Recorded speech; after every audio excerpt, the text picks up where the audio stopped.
Bueno, buenas, ¿cómo están? Hoy en Chimichurri va con todo. Nos metemos en historias que no todos se animan a contar.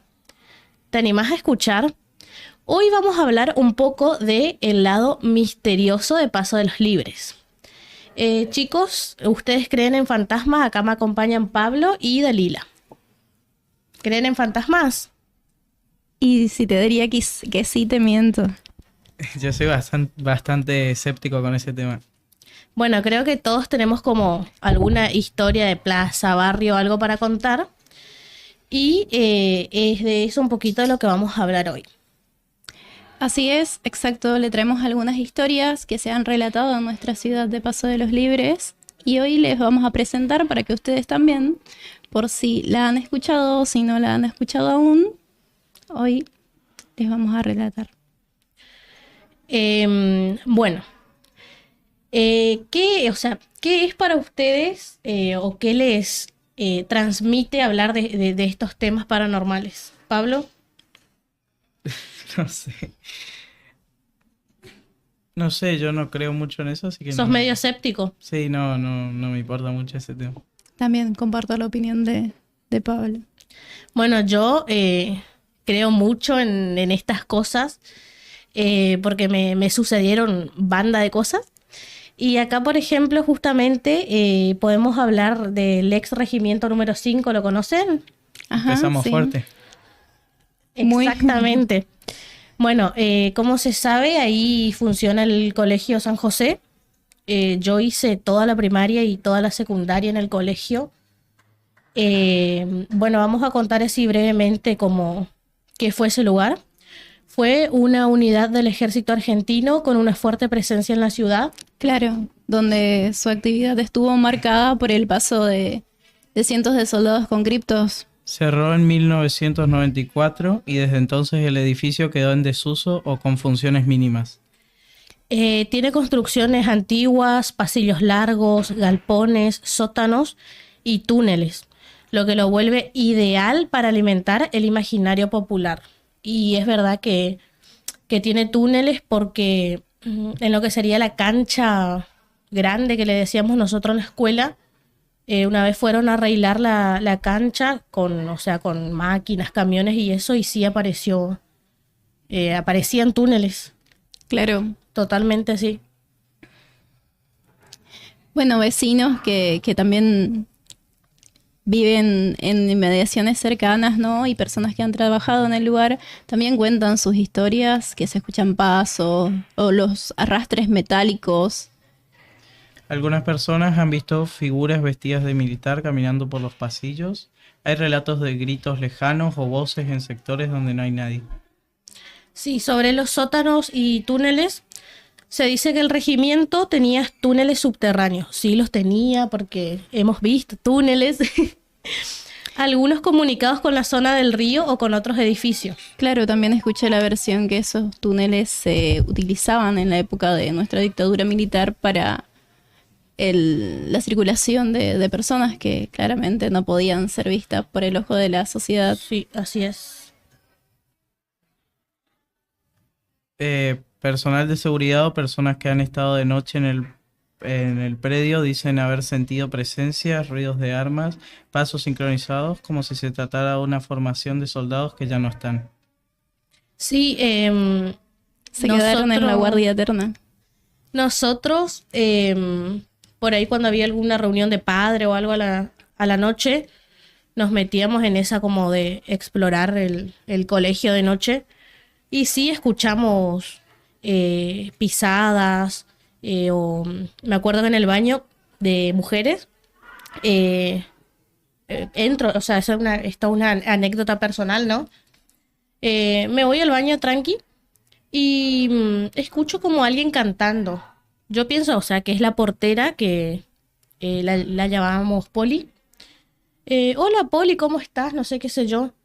No me respondía, raro, dije yo, porque si era una señora re bonita, digamos, Poli, la portera.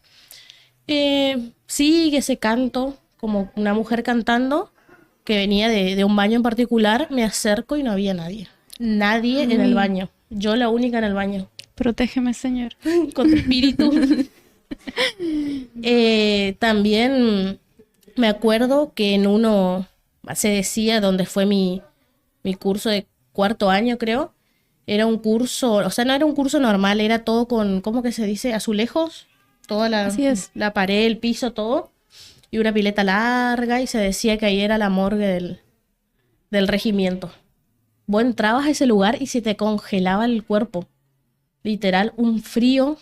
eh, o sea, una cosa es contarlo acá y otra entrar a ese lugar muy fuerte. Claro, son relatos, ¿no? Que, como bien dijimos, alimentan ese imaginario popular. ¿Y quién no se ha dejado llevar por esas historias en la secundaria, por ejemplo, cuando estábamos y era ese grupito que se contaba historias? Estaba siempre ese relato de nuestro ex Regimiento 5. Sí, y así un montón de cosas que vimos en la escuela. O solía aparecer también un hombre, tipo en el medio del patio hay un tanque de agua altísimo.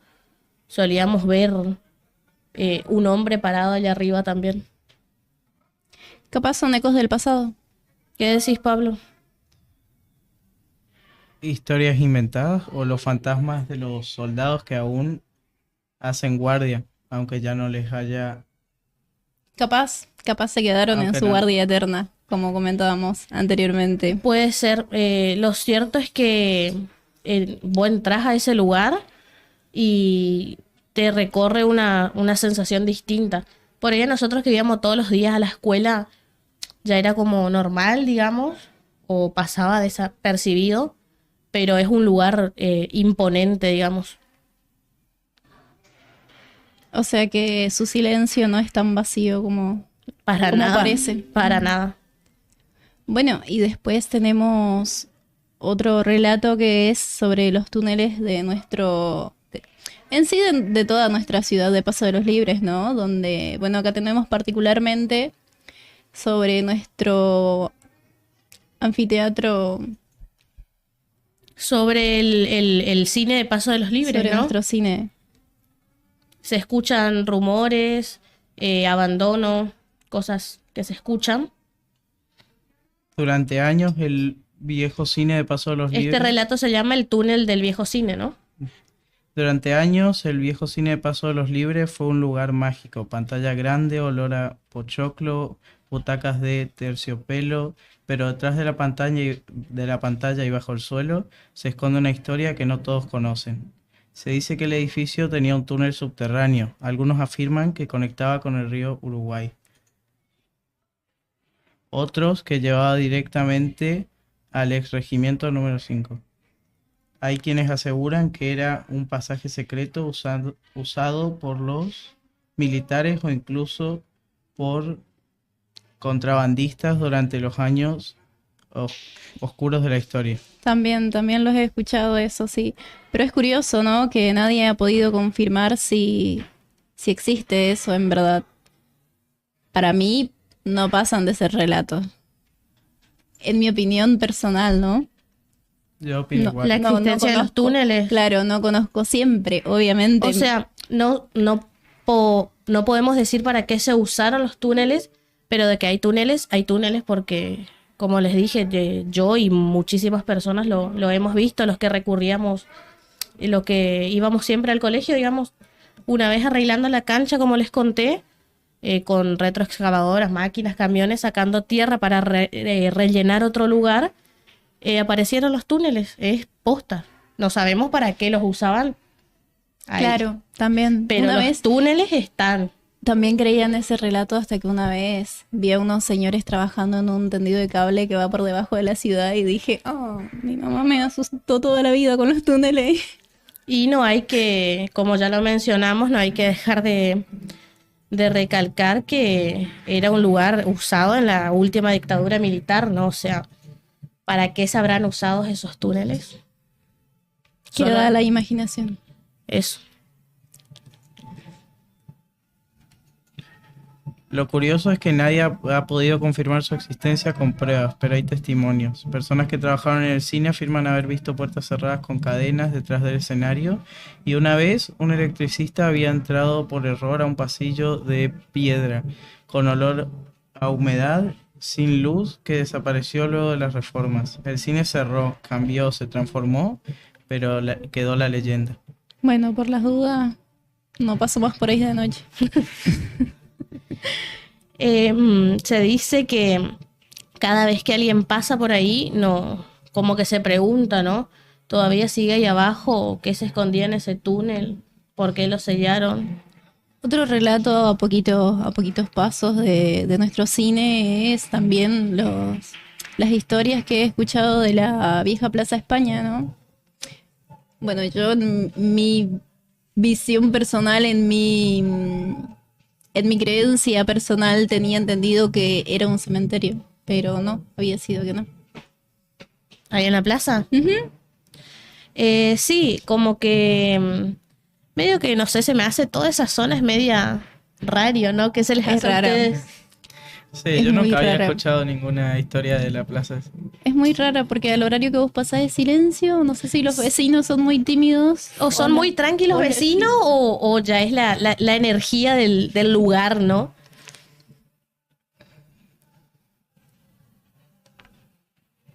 Bueno, igual los vecinos que están cerca cuentan que a veces notan esas presencias extrañas ahí en inmediaciones de la plaza. Pero como le digo, no pasan de ser relatos que van de boca en boca en nuestra ciudad. A ver, les pregunto, ¿qué dicen? ¿Hay alguna historia que les contaban de chicos? No. O sea, aparte de los túneles que dije que se usaban también en nuestra dictadura, no. Otra historia. Que yo recuerde ninguna. ¿Nunca le hablaron de chicos del Lobizón, La Llorona, el viejo de la bolsa, Del bomberito. del Eso sí. pompero? Sí. Eso sí. Me obligaban a dormir siesta porque me iba a llevar el bomberito. ¿Creen en el Lobizón, La Llorona?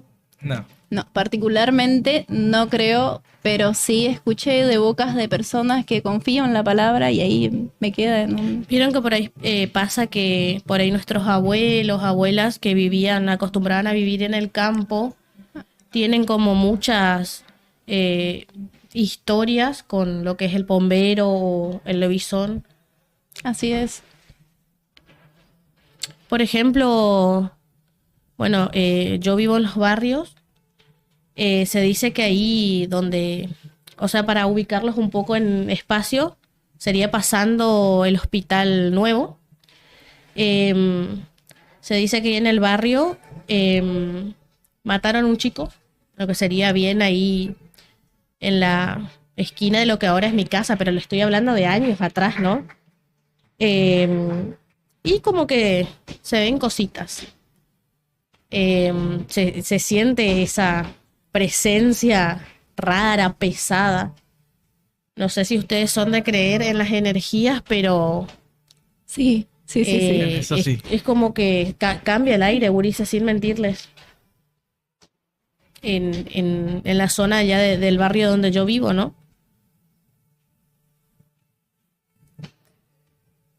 Bueno, según lo que me contaba mi mamá antes de chica, ¿no? Acá en Libres hay muchas personas que fueron el séptimo hijo varón, volviendo al tema de los lobisones.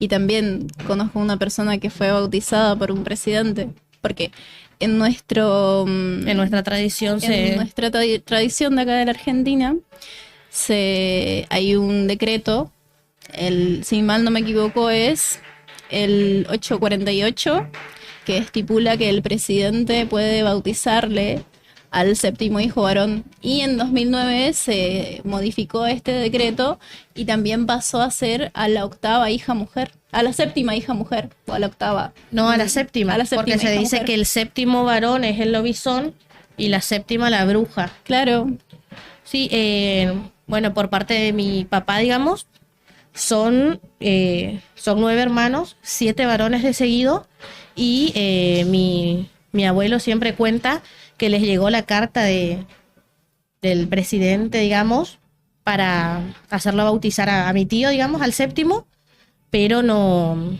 como sé. que nunca hicieron los trámites, no se llegó a nada de concretar. eso, porque el presidente en ese momento, cuando nació mi tío, era Videla. plena dictadura, no, le preferían a mi tío Lobizón antes que bautizado por Videla, chicos, imagínense. Bueno, también representa esto una carga simbólica muy importante, ¿no? Porque nos remitimos a a esto que viene básicamente del siglo XIX y que trae cargado de una serie de sucesos que eran perseguidos, eran quién no creyó o quién no pensó alguna vez en una bala de plata, que decían que lo único que acaba con eso es la bala de plata. Me acuerdo que en mi casa había una. Y la carga simbólica que esto trae, ¿no? Que el presidente, bajo toda su autoridad, le bautice. Y así básicamente era como que le daba su protección o era como que le dejaba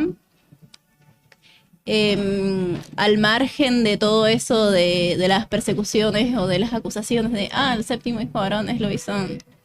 Claro, como con el estigma, ¿no? De... Claro.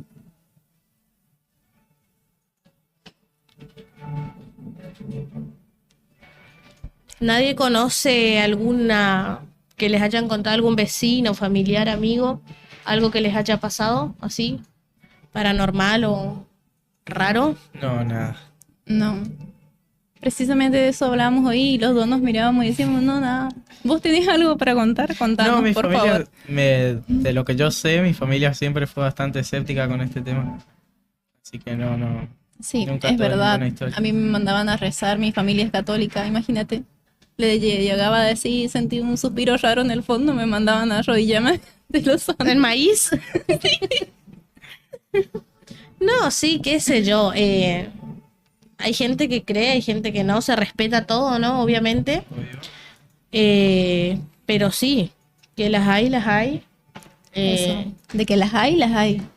Mi viejo es camionero, digamos, por así decirlo, y me cuenta siempre que cuando va de viaje, creo, no quiero mentir, pero si mal no recuerdo, en la curva yendo para Yapeyú, puede ser, me cuenta que una vez iba, o sea, iba él con su compañero y él iba manejando, el compañero de acompañante, digamos, y le dice, che, ¿no viste la nenita que pasó corriendo? ¿Qué nena? Le dice mi papá, eran como las 5 de la mañana. La nenita que pasó corriendo. No, y mi papá no lo vio, pero su compañero jura que se atravesó adelante del camión una nena con de guardapolvo blanco.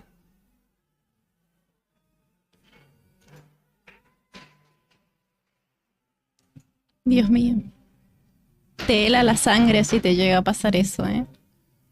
Y no sé, a mí misma me pasó en mi casa que se abran las puertas, se caigan las cosas, em, ver cómo pasar una sombra, cosas así.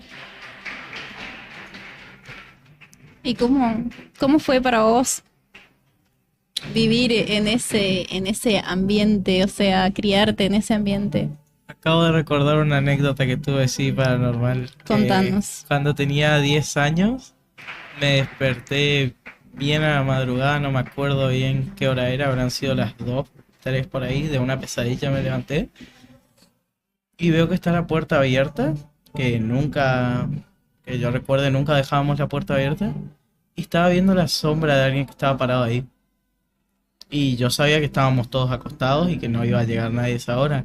Me quedé viéndola durante como media hora y no se movía. Obvio que si te haces la cabeza, obviamente es peor, ¿no? Claro. Pero que las hay, las hay. Que las hay, las hay. Totalmente. Exacto. Por ejemplo, nosotros tenemos estas leyendas, por así decirlo, ¿no? Acá en Corriente, pero si nos vamos a otras provincias, un poquito más al norte de nuestra Argentina, hay otro estilo de creencias. Por ejemplo, en provincias como Jujuy, si mal no me equivoco, tienen la creencia del diablo. y que se remite, creo yo, que esto se remitirá a una historia más allá de lo que yo le pueda llegar a explicar hoy acá, pero vendrá también del siglo XIX, de las minas de plata que eran extraídas y llevadas a gran parte de Europa, ¿no? Que también se relata de la vida de estos mineros que bajaban y se entregaban como su protección al diablo, y cuando suben en realidad le rezan a Dios o algo así. Si mal no me equivoco, corríjanme por favor. También por ahí en lo que es todas las provincias del norte, existe no sé si alguna vez escucharon hablar, la leyenda del Caraí Octubre.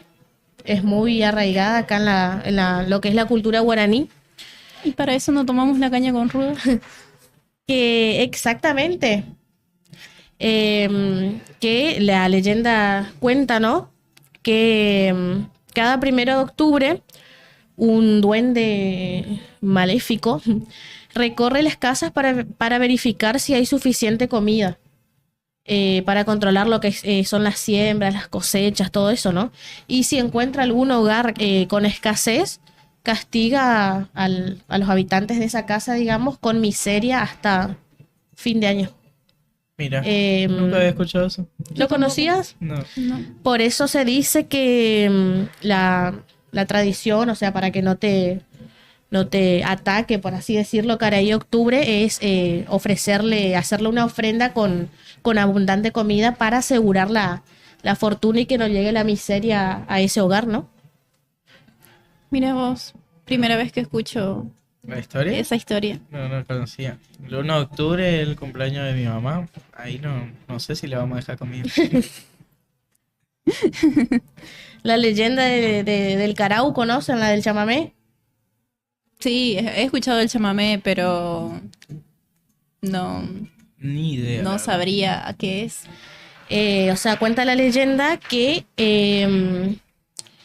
un chico, un peón, ¿no? Vivía con su mamá. Esta señora un día enfermó muy grave y, bueno, la señora le mandó a comprar remedios, ¿no? En ese trayecto de que el hijo, el chico, se está yendo a comprar los remedios, encuentra un baile, una peña, y se queda a bailar y se olvida de la madre que tenía que ir a comprar los remedios y eso. En un momento el loco ahí en pleno baile, llega un vecino a avisarle que había fallecido su mamá. Él como que le dice, como, ¿qué me importa? Ya voy a tener tiempo para llorar, ya está, ya se murió mi mamá. Bueno, queda ahí, se termina el baile, qué sé yo, él vuelve a su casa, efectivamente la mamá había muerto, había fallecido, y dice que como castigo, Tupá, que sería uno de los dioses guaraní, ¿no? Dios en guaraní, le puso un plumaje totalmente negro, como es el carau. ¿Conocen el pájaro, el carau? No. No. ¿No No, conocen no sé. el carau? No. Es un pájaro totalmente negro, plumas todas negras. Dice que como castigo, Tupá le llenó de un plumaje negro y lo condenó a llorar eternamente, como castigo de que dejó morir a su mamá, ¿no? Ajá. Wow. ¿Nunca escucharon cantar No, el no. carau tampoco? No. No, ni enterado. ¿Es autóctono de Corrientes? Es de Corrientes. No, cero. Cero cultura nosotros. Te juro. Bueno, también he escuchado, por ejemplo, del perro familiero. Es una especie de lobizón nuestro, pero se remite más a lo que es en provincias del noroeste de la Argentina, como por ejemplo Tucumán, Catamarca. Bueno, y se trata de como una mezcla de perro y humano, claramente, criado por sus dueños que se remiten al origen de lo que fue las plantaciones de azúcar de esas provincias. Entonces, como que En el norte hay, sí. este animal se le devoraba a, por ejemplo, a los obreros que eran apáticos o que no querían trabajar. A los Bueno, haraganes. Eso, pero básicamente viéndolo de otra forma, lo veríamos como la básica explotación laboral en tiempos de antes, pero para amenazarle al trabajador para que trabaje más rápido. Sí, así tenemos muchas, bueno, por ahí ya yéndonos a otros países, ¿no? La Llorona, que es muy popular en México. Claro, ya se remite a relatos globales. Sí, una señora que se dice que llega lamentándose a buscar sus hijos, ¿no? Así cuenta la leyenda.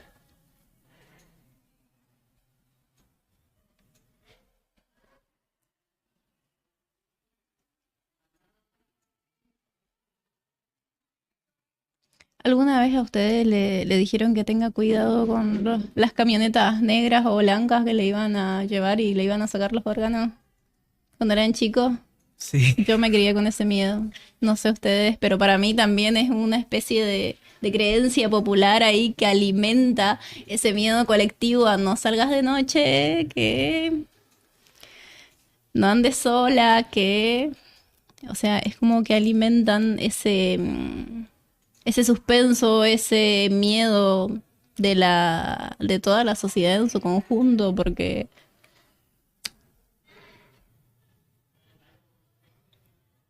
¿Conocen la leyenda del Urutaú? Un pájaro también. si no escuchábamos, si no conocíamos la del Caraú, mira. No, menos todavía. Bueno, que la gente, la audiencia no ve, pero si quieren ahí googlear, dale, pone Urutaú. Es un pájaro que se camufla muy bien en los que son los troncos de los árboles, eso. Bueno, la leyenda cuenta que, o sea, hay diferentes versiones, ¿no? Pero una de las más comunes es que narra la historia de una mujer que esperando el regreso de su hermano, muere y reencarna en esta ave, ¿no? Por eso dicen que el pájaro tiene se asemeja tanto a un árbol para camuflarse bien ahí. Y si ustedes escuchan, googleen después si pueden, el canto del Urutaú es, sin mentirles, es como que está llorando una criatura. Te da escalofríos, te pone la piel de gallina y es un pájaro. Pero cuenta la leyenda de que es esta mujer esperando el regreso de su hermano, ¿no?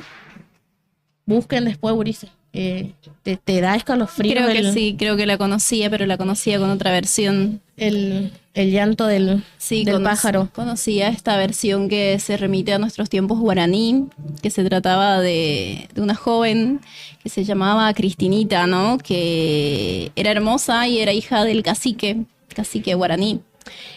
Y ella se había enamorado de un joven guerrero que murió en la guerra, claramente,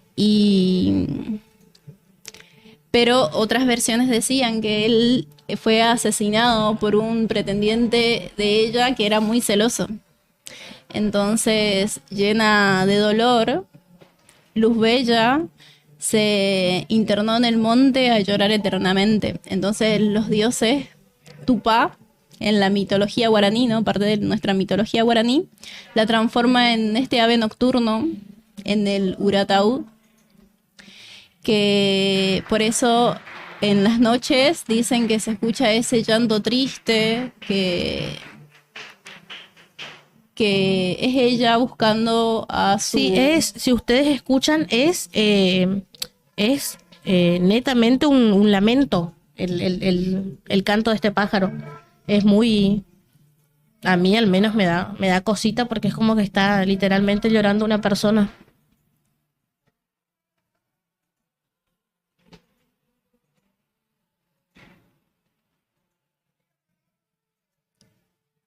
¿Alguna historia más, chicos? No, nada.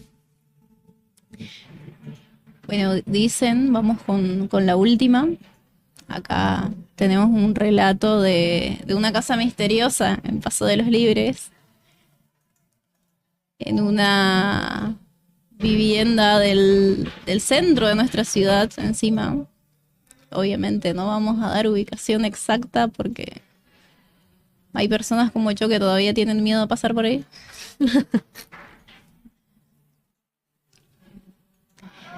Este relato dice que en una esquina cualquiera de Paso de los Libres, en una casa donde parece vacía, las ventanas se encuentran cerradas, la pintura descascaradas y el pasto alto, como cualquier casa abandonada de nuestra ciudad. Pero algunos habitantes, algunos vecinos, aseguran que no está tan vacía como parece.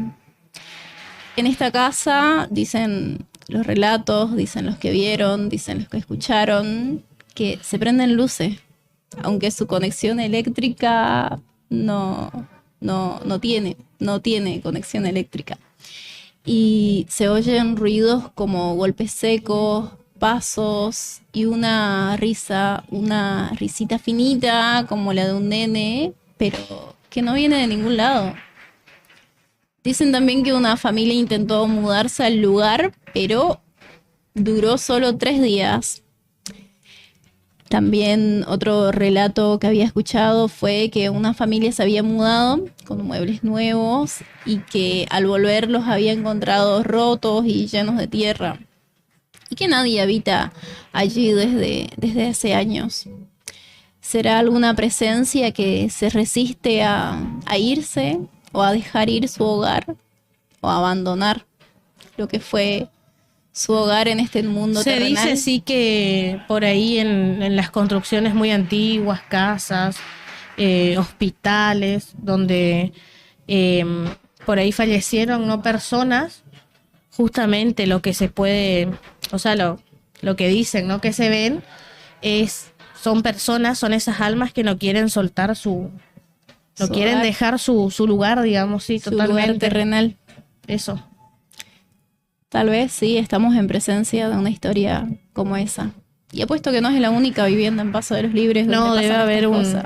un montón de estos lugares así. Claramente. Sí, porque por lo que yo escuché, cuando alguien muere, su alma normalmente intenta arraigarse al lugar en donde murió. Eso. Es como que no quiere dejar su lugar acá en la tierra, porque como que no acepta que ya no pertenece a este plano, podríamos decir. Que esos son las famosas almas en pena que después molestan a los vivos, a los de acá, digamos. A los vivos. ¿Y vos, que nos estás escuchando, qué opinás? ¿Crees en todo esto de los cuentos? ¿O que son solo relatos? ¿O que nosotros estuvimos acá 30 minutos hablando puro cuento, como quien dice? ¿Deberíamos, en tu opinión, deberíamos grabar algún episodio en alguno de estos puntos de noche? ¿O no? ¿Qué decís, Pablo? Y a mí me daría mucho miedo, no No sé. sé. Pero me dijiste que eras escéptico recién. Bueno, pero no sé. ¿Y si salta algún vagabundo ahí? Tenemos que caminar a casa ahora. Bueno, no sé cuál será su opinión, pero acá por las dudas estamos grabando con la luz prendida. Bueno, hasta acá llegamos con el capítulo de hoy. Creo que hasta ahora de lo que vamos grabando con Chimichurri fue el más misterioso. ¿Qué les parece? Así es, Estuvo bastante bien. estuvo. Bueno, ahora sí, ya tenemos Instagram para que nos puedan seguir. Nos pueden buscar como Chimichurri, va con todo. Y por ahí habilitamos una cajita de preguntas o algo para que la gente pueda comentarnos a ver si conocen alguna otra leyenda, algún otro lugar asombrado, experiencias personales. Para También- por ahí después si surge otro capítulo con esta temática, estaría bueno que la gente nos deje ahí sus historias, ¿no? Claramente está abierta nuestra casilla de mensajes también en nuestras redes para sus historias que que Sí. quieran. Será todo bienvenido. Nos despedimos. Yo soy Belén. Yo soy Pablo. ¿Quién les habla, Dalila? Hasta el próximo capítulo de Chimichurri va con todo.